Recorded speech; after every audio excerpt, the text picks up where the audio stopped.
Antecedentes. Los inicios de la psicología en Austria-Hungría. Para su fundador, Sigmund Freud, la conciencia era una parte mínima de la vida mental. Freud señaló que el psicoanálisis era tres cosas: una técnica para curar la neurosis, un método para investigar el inconsciente y una teoría de la mente. Freud insistió el punto de vista genético, describiendo las etapas del desarrollo sexual y considerando la neurosis como una regresión a la primera infancia. La conciencia era el escenario de la discusión de ideas, con la victoria de los más fuertes y la derrota de los más débiles. Freud nació el 6 de mayo de 1856. En 1873 decidió estudiar medicina, motivado por conocer la naturaleza humana. En 1884 descubrió que la cocaína curaba catarros y elevaba los estados de ánimo depresivos. En 1898 aseguró que todas las neurosis se debían a la represión de la sexualidad infantil, dando con ello origen al psicoanálisis. El estudio de las neurosis, la teoría de los instintos y psicología del yo. Fundamentos teóricos. En la explicación de los procesos psíquicos usó términos mentalistas y su terapia se basó en la palabra y en la relación interpersonal. Principios de la teoría psicoanalítica. Principio de la constancia, el principio del placer y displacer y principio de nirvana. El principio de constancia tendía a mantener una constante en la suma de excitaciones. En placer y displacer, el equilibrio de la búsqueda del placer para evitar el dolor. Y en el principio de nirvana, la tendencia de buscar el estado de ausencia total de tensiones. Teoría psicológica implicaba tres aspectos importantes: dinámico, económico y estructural. El dinámico trataba sobre los síntomas neuróticos, el económico estudiaba las transformaciones de energía mental y el estructural se ocupaba de la anatomía en el psicoanálisis. Freud definió al líbido como la energía psíquica del instinto sexual, una fuerza cuantitativa que podía manifestarse de maneras distintas. Teoría de la neurosis. Teoría del trauma, teoría de la defensa, teoría de la seducción y teoría sexual. La teoría del trauma. Los pacientes recordaban situaciones traumáticas. En la teoría de defensa, intervino la conversión y el desplazamiento, con la negación de la realidad. Teoría de seducción. En la mayoría de los casos eran sobre Teoría sexual. En el inconsciente es difícil distinguir entre fantasía y realidad. Freud explicó que las neurosis seguían un curso evolutivo. La fijación a una actividad o a un objeto sexual infantil. Reactivación de las fijaciones infantiles de la maduración sexual y defensa primaria. Frustración sexual, con la reactivación de los deseos y fantasías. Aparición de los síntomas sexuales, los cuales expresan de forma velada y simbólica las primitivas satisfacciones infantiles. Teoría de los instintos. El instinto consiste en un empuje que hace tender al organismo hacia un fin. Freud identificó 4 aspectos en las pulsiones instintivas: la fuente o proceso somático, la presión o fuerza, la meta o actividad y el objeto. Clasificación de los instintos. Instintos sexuales, instintos del yo, líbido del yo, líbido del objeto, instintos de la vida, instintos de la muerte, instintos sexuales. Desarrollo de las zonas erógenas. Etapa oral, anal, fálica y latencia. Teoría tópica. Inconsciente, preconsciente y conciencia. Teoría estructural. Ello, yo, superyo y mecanismos de defensa. Método terapéutico del psicoanálisis. La teoría psicoanalítica es la hipnosis.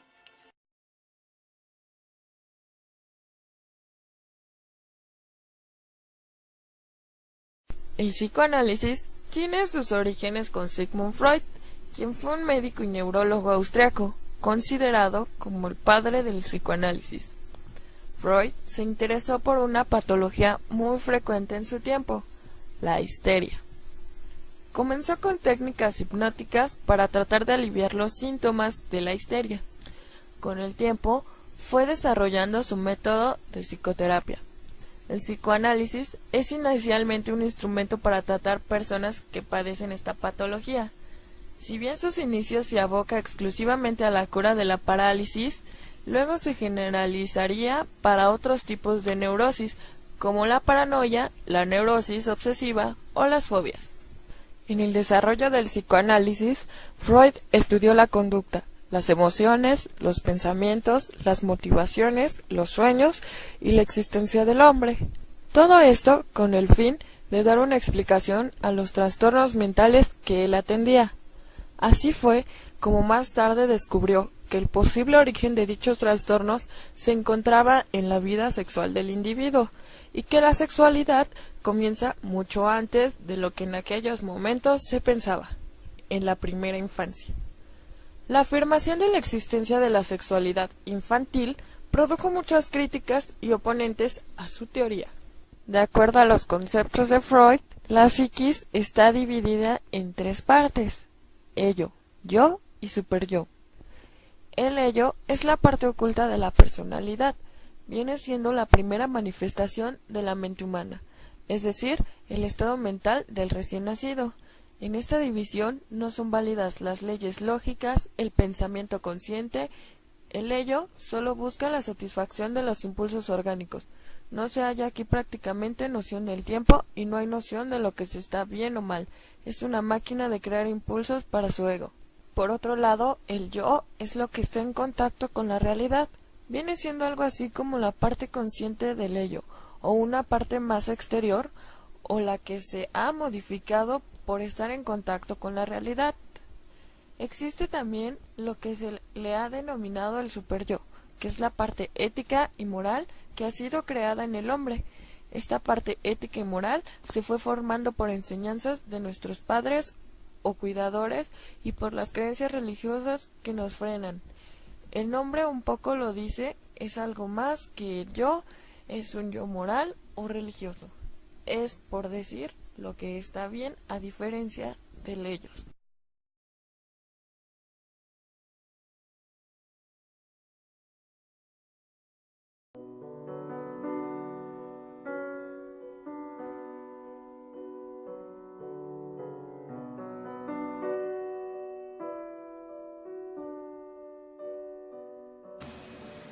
Cecily era una prestigiosa pianista que sufría un caso de histeria. En esta época, Freud trabajaba con el doctor Joseph Breuer, famoso psiquiatra que, al igual que Charcot, consideraba la histeria como una enfermedad psíquica bien definida, al contrario de otros psiquiatras de la época, que pensaban que la histeria era un mecanismo de llamar la atención. Cecily sentía adoración por su padre, un hombre que acostumbraba a mantener relaciones extramaritales con prostitutas. El amor y el odio que sentía Cecily por el rechazo natural de su padre a sus intenciones de seducción siendo pequeña le provocaron un conflicto, que se revivió cuando el doctor Breuer renunció a seguir atendiéndola, debido a que Cecily se había enamorado de él, transfiriendo la actitud de rechazo de su padre a Breuer, que posteriormente transfirió a Freud. Cecily no respondía a la hipnosis con Freud, porque sentía que le estaba siendo infiel a Breuer. Por lo tanto, este utilizó el método de la asociación libre para lograr que hiciera consciente el contenido reprimido inconsciente. A partir de entonces, Freud se dio cuenta de que este era un método que funcionaba, ya que Cecily pudo ir recordando su infancia y sus intentos de seducción reprimidos hacia su padre.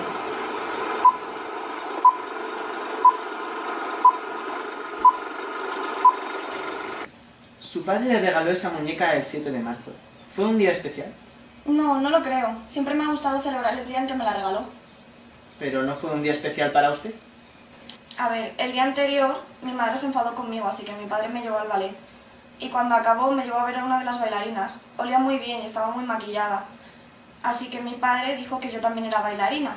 Y ella se rió y dijo que a mi padre le gustaban mucho las bailarinas. Así que cuando llegué a casa me maquillé como ella y mi madre al verme se enfadó muchísimo, me tiró una jarra de agua y me pegó. Y mi padre, para consolarme, me prometió regalarme al día siguiente, 7 de marzo, una muñeca. ¿Y qué tipo de mujeres se pintan? Actrices, bailarinas, ¿Y? prostitutas. ¿Cuándo fue la primera vez que oyó la palabra prostituta? Una vez que yo iba por el pasillo de camino a mi habitación, oí a mi madre gritar a la criada y la decía que no era tonta, que sabía lo que estaba pasando, que tenía que recoger las maletas inmediatamente e irse, que era una prostituta. Yo la quería mucho y mi padre también. ¿Por qué cree que su madre empleó esa palabra con la criada? No lo sé. Piense, su padre la criada, juntos. ¿Qué ve? Una torre. ¿Una qué? Una torre roja. ¿Cómo que una torre roja? Sí, la calle de la Torre Roja. ¿No sabe cuál es? Lo siento, señor Freud, lo mismo estoy siendo demasiado frívola. No sé ni por qué me ha venido a la mente. ¿Y qué pasó en esa calle? Me desmayé cuando iba con mi padre. ¿Se desmayó cuando iba con su padre? No se puede lavar. ¿Quién no se puede lavar? Es lo que me dijo mi madre ayer cuando derramé algo de vino sobre mi cama. Me gritó y me dijo que era muy tonta, que sabía perfectamente que no se podía lavar. Parecía sangre. Esa fue la frase que apareció en mi sueño, junto con la Torre Roja. Cuénteme en qué consiste su sueño. Pues yo iba por la playa, entonces veía una torre roja y aparecía una mujer, iba muy maquillada y llevaba símbolos egipcios. Me dijo que se llamaba señora de Putifar. Entonces apareció un hombre, muy atractivo y elegante, vestido de etiqueta. Le tendió la mano y ella fue a colocarle una alianza, pero como él ya llevaba una, la suya cayó y rodeó hacia el mar. Entonces el hombre se dirigió hacia allí y se desplomó. Yo corrí y se desvaneció, no quedaban más que las ropas. Entonces mi madre salió de una de las torres y gritó: «La sangre siempre delata, no se puede lavar». ¿Y esa mujer pintada de sus sueños, cómo ha dicho que se llamaba? Señora de Putifar. ¿Y no es Putifar un personaje bíblico? Sí. ¿Hay alguna palabra que le recuerde a Putifar? Pitef. ¿Y no significa Pitef prostituta en francés? Sí. ¿Qué papel tenía en la Biblia la señora de Putifar? Era una mujer que intentó seducir a José y cuando José la rechazó ella huyó.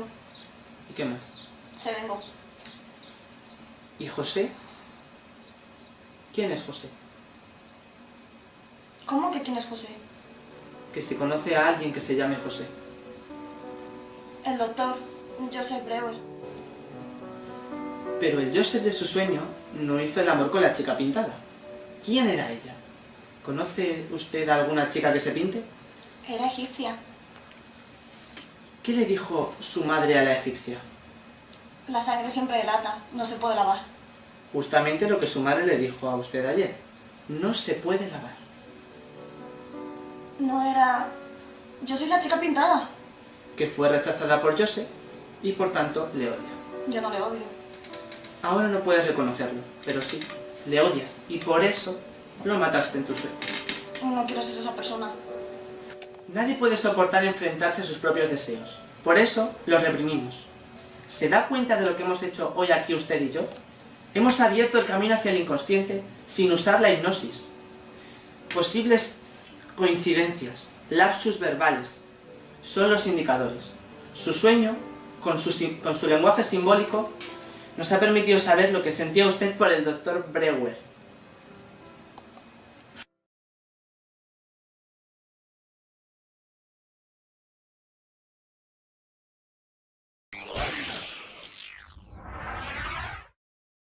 Hola, soy Carla Mantilla, profesora del Departamento de Psicología de la PUC, y les voy a contar 10 cosas que deben saber sobre Sigmund Freud.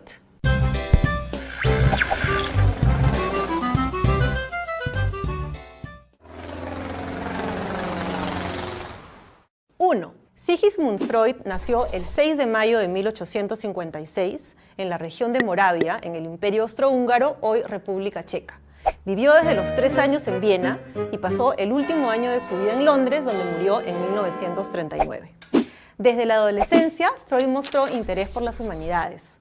Estudió a los clásicos y leyó al Quijote en una versión del castellano sefardí. Por motivos económicos, optó por la carrera de medicina, especializándose en neurología en la Universidad de Viena.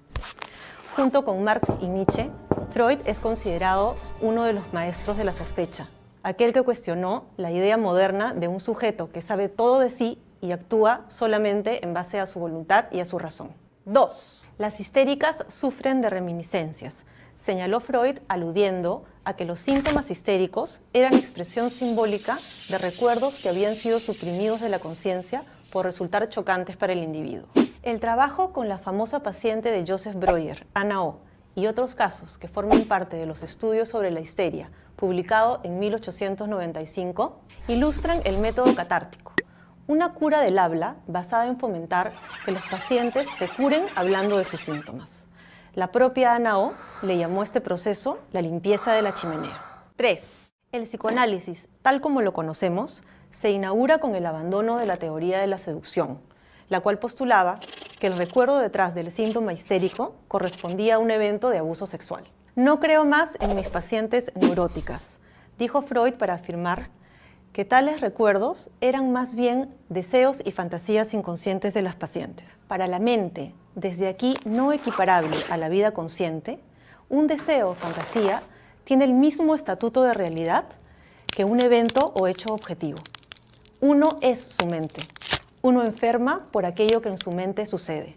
En tal sentido, los síntomas, como cualquier producción mental, tienen un significado subjetivo y no son casualidad. 4. El estudio sistemático del funcionamiento mental inconsciente es el tema que ocupa el psicoanálisis. Pero, ¿cómo se accede a este dominio de la experiencia que funciona al margen de lo que racional y conscientemente sabemos de nosotros mismos? Para Freud, los sueños son la vía regia hacia el inconsciente.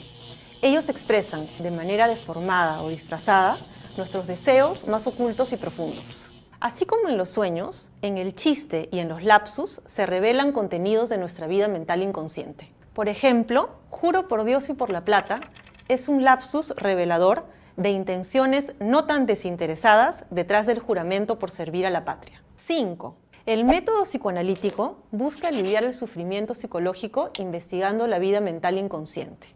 Para este fin, se invita al paciente a echarse en el diván y a asociar libremente reportando todo aquello que aparezca en su mente. El analista escucha y sigue la ruta de las asociaciones, interpretando los significados presentes en el discurso explícito del paciente, en los sueños, en los lapsus y en lo que está sucediendo en la misma relación terapéutica. Es justamente este último punto a lo que Freud denomina transferencia y que implica la tendencia del paciente a repetir con el analista los patrones relacionales conflictivos de su infancia. 6. En 1905, Freud publica Los 3 ensayos para una teoría sexual, en donde explica la importancia de la sexualidad infantil para la organización de la personalidad y de la neurosis. Las distintas formas de expresión de la libido o energía sexual a lo largo del desarrollo temprano dejan grabado en el inconsciente deseos y formas de satisfacción específicos, preferencias relacionales y maneras de lidiar con la angustia. La ruta de desarrollo que sigue la libido está organizada en 3 etapas: oral, anal y fálica. 7. Para Freud, el complejo de Edipo es el gran organizador de la vida psíquica. El niño desea a su madre, pero debe lidiar con la prohibición del incesto y la aceptación de una ley paterna estructurante que lo ubique en el mundo más allá de sus deseos. El sujeto freudiano es siempre un sujeto en conflicto. La mente es siempre el producto irrepetible del modo como cada quien lidia con sus deseos inconscientes y con la necesidad de funcionar en una relación colaborativa dentro de la realidad compartida. 8. La pulsión es la manera en que la mente representa los instintos, transformando la necesidad puramente biológica en deseo psicológicamente representado. La pulsión de vida nos mueve hacia la creación, al vínculo, a la productividad. Vuelve más complejo lo simple y nos permite abrirnos a lo nuevo. La pulsión de muerte nos lleva a la inercia, a lo neutro, al estancamiento. Su acción se muestra en la tendencia a repetir situaciones dolorosas o desventajosas, como por ejemplo, elegir sistemáticamente parejas abusivas o jefes explotadores. Ser conscientes de lo que nuestra mente busca repetir nos permite saber el rol que jugamos en nuestros problemas y tener más responsabilidad sobre nuestras acciones. 9. Freud postuló en 1923 el aparato psíquico estructural, compuesto por 3 agencias: el ello, el yo y el superyo. El ello es el continente de las pulsiones, mientras que el superyo, el de los estándares morales y las prohibiciones. El yo es la agencia encargada de mediar y dar expresión a los mandatos del ello, del superyo y de la realidad. Para ello se vale de los mecanismos de defensa. Para Freud, la defensa por excelencia es la represión. Gracias a ella podemos funcionar al margen de los aspectos que resultan inaceptables de nosotros mismos. Es la forma principal con la que lidiamos con la naturaleza conflictiva de nuestra mente. 10. En 1938, Austria era un país ocupado y anexado al Tercer Reich. Gracias a los contactos de su amiga, la princesa Marie Bonaparte, y a algunos analistas británicos, Freud se exilia en Londres. En distintas etapas de su vida, Freud mantuvo correspondencia con personajes como Einstein y Thomas Mann. En 1930 recibe el Premio Goethe de Literatura y en 1935 es declarado miembro honorario de la Sociedad Real Inglesa de Medicina. Muere en 1939 de un cáncer de boca, dejando una institución psicoanalítica extendida por el mundo y una obra fundamental para la comprensión no solo de la mente individual, sino de la vida en sociedad, tal como se muestra en los libros clásicos Tótem y Tabú y El malestar en la cultura.